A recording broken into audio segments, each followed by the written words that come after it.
सभी को बहुत बहुत धन्यवाद। नहीं हो पाएगा जी। साथियों, ये जो चुनाव है, ये चुनाव कहने के लिए तो आम चुनाव है, लेकिन ये चुनाव जो है ये बहुत खास चुनाव है साथियों। ये चुनाव, ये मान लीजिए, ये देश की आजादी की लड़ाई है साथियों, देश की आजादी की लड़ाई है। जैसे कभी आपके पूर्वज, हमारे पूर्वज ने इस देश का आजादी दिलाने के लिए लड़ाई लड़ा था, पौने 200 साल लड़ाई लड़ा अंग्रेज से, तब जाके ये देश आजाद हुआ। और जब देश आजाद हुआ तो बाबा साहब भीमराव अंबेडकर ने हमें एक संविधान बना के दिया और इस देश में एक लोकतंत्र दिया जिसमें हर एक नागरिक सर उठा के जी सके। इसके लिए हमारा देश बना साथियों। और ये देश बहुत ही अच्छे से, देश में भाईचारा के साथ, देश में आपसी भाईचारा के साथ ये हमारा देश बहुत आगे निकल रहा था।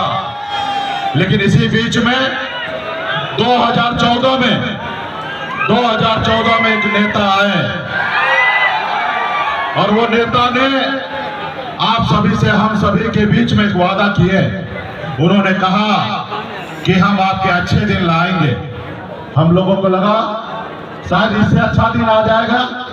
उन्होंने कहा कि आप हम पे भरोसा करो और हमको देश का प्रधानमंत्री बनाओ और हर साल युवा को 2 करोड़ नौकरी देंगे। उस समय में देश के युवा बेरोजगार लग रहा था। उनको लगा कि हमें रोजगार मिलेगा, नौकरी मिलेगा, हम मोदी जी को लाते हैं। फिर मोदी जी ने कहा कि आप हमें लाओ और विदेश में जो काला धन है उसको हम भारत में लेके आएंगे और सबके खाता में 15-15 लाख रुपए दे देंगे। हमारे लोगों को लगा कि सही बात है, विदेश में काला धन बहुत है, इंडिया में आएगा हमको 15-15 लाख रुपया मिल जाएगा। उसके झांसे में आ गया साथियों। ये वैसे ही जैसे हिटलर ने अपने देश में चुनाव जीतने के लिए वादा किया था कि हम टैक्स फ्री कर देंगे, हम लोगों को पढ़ने लिखने के लिए एजुकेशन फ्री कर देंगे, हम आपका इलाज फ्री कर देंगे। जितना झूठ हिटलर को बोलना था उन्होंने बोला था और सत्ता प्राप्त किया था। उन्हीं को कॉपी करके हमारे देश के प्रधानमंत्री जी ने देश के जनता के साथ झूठ बोला और देश के जनता ने बोला जनता ने उनके ऊपर भरोसा किया। आज साथियों, आज बताइए, देश के युवा जो है बेरोजगार है, रोड पे भटक रहा है, उसका शादी नहीं हो रहा है और ये कह रहे हैं कि हम अच्छे दिन लाए हैं साथियों। आज हमारे देश के युवा बेरोजगार है, परेशान है और ये कुछ सुनने वाला नहीं है।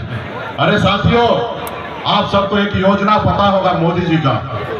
मोदी जी ने जब चुनाव जीत के आए तो उन्होंने अपने सांसद को कहा कि आप अपने अपने लोकसभा क्षेत्र में एक गांव को गोद लो और गांव को अच्छे से आगे बढ़ाओ। और आप सभी को पता होगा वो गांव कहां गया, उस गांव कहां कैसे विकसित हुआ आप सबको पता होगा। और जब मोदी जी का दूसरा जो काल हुआ 19 का, उस समय में गांव का चर्चा करना छोड़ दिया। आप यूं कह दीजिए कि मोदी जी से और उनके सांसद से हमारा देश का एक गांव उनसे संभल नहीं पाया साथियों, एक गांव संभल नहीं पाया। ऐसी उनकी योजना है साथियों। उसके बाद आप बताइए, इस देश में 75 साल की उम्र होने के बाद देश के जनता को कहता है कि हमको एक बार और मौका दीजिए। 2 बार तो मौका दिए, अब तीसरी बार हमको मौका दीजिए, हम देश के लिए कुछ करेंगे। आप बताइए, 75 साल के बाद मौका मांग रहे और देश में कि उन्होंने अग्निवीर योजना लाए। वो अग्निवीर योजना ऐसा था कि देश का युवा 18 साल की उम्र में अप्लाई करेंगे और 4 साल के बाद 22 में रिटायरमेंट हो जाएगा साथियों, 22 में रिटायरमेंट हो जाएगा।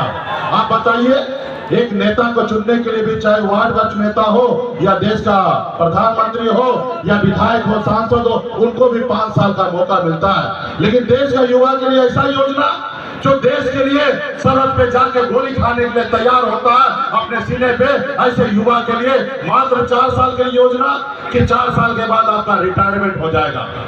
22 साल का उम्र होइएगा, जब तक आपका शादी नहीं होगा उससे पहले आप रिटायरमेंट हो जाइएगा। आप बताइए, ये देश के साथ कितना बड़ा धोखा है साथियों। उसके बाद अभी एक और उनका योजना था, आप हमें चंदा दो और हम आपको टेंडर देंगे। आप हम आपके इधर अब ईडी का सीबीआई का नोटिस भेजेंगे और उसके डर से आप हमको चंदा दीजिएगा। ये एक धंधा बना लिया था साथियों। देश में हजारों पॉलिटिकल पार्टी है साथियों, कई हजार पॉलिटिकल पार्टी है, कई हजार पॉलिटिकल पार्टी एक तरफ और देश